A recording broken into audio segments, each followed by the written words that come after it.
মাগুরায় বোনের বাড়ি বেড়াতে গিয়ে ধর্ষণে নিপীড়নে মারা যাওয়া শিশুটিকে নিজ গ্রামে দাফন করা হয়েছে। তার 2 দফা জানাজায় অংশ নেন বিভিন্ন শ্রেণী পেশার হাজারো মানুষ। এ সময় ধর্ষকদের ফাঁসিতে ঝুলিয়ে মৃত্যু নিশ্চিতের দাবি জানান তারা। এর আগে ঢাকা সিমিট থেকে সেনাবাহিনীর হেলিকপ্টারে মরদেহ নেওয়া হয় মাগুরা স্টেডিয়ামে। নিজ শহরে শেষবারের মতো ফিরল ছোট্ট শিশু আসিয়া। প্রাণহীন নিথর দেহ ঢাকা সিএমএইচ থেকে বহন করে আনা হয় সেনাবাহিনীর হেলিকপ্টারে। বৃহস্পতিবার সন্ধ্যায় নোমানী ময়দান যেন জনসমুদ্র।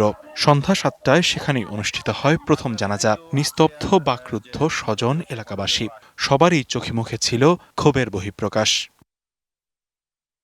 উৎসবে খুশি হবে নগদে বেশি, কারণ ঘন্টায় ঘন্টায় আছে গিফট জেতার সুযোগ। আসিয়ার মরদেহের সঙ্গে মাগুরায় গেছেন মৎস্য ও প্রাণী সম্পদ উপদেষ্টা ফরিদা আক্তার, ছিলেন জাতীয় নাগরিক পার্টির 2 মুখ্য সংগঠক হাসনাত আবদুল্লাহ ও সার্জিস আলম এবং খিলাফত মজলিসের আমির মাওলানা মামুনুল হক। পরে মরদেহ নেওয়া হয় মাগুরার দারিয়াপাড়া ইউনিয়নে। সেখানে হয় আরেক দফা জানাজা। শিশু আসিয়ার আত্মার শান্তি কামনার পাশাপাশি দোষীদের বিচারের দাবি ছিল সবার কণ্ঠে। যে নির্মম ভাবে নির্যাতন করেছে, শিশু নির্যাতন, এই হিসাবে অবশ্যই ফাঁসি হওয়া উচিত। এই ঘটনার জন্য এই এলাকাবাসী সবাই দুঃখিত এবং সবাই চাচ্ছে যে দর্শিতার ফাঁসি হোক। পরে শ্রীপুরের সোনাইকুণ্ডি কবরস্থানে দাফন করা হয় আসিয়াকে। DBC news desk.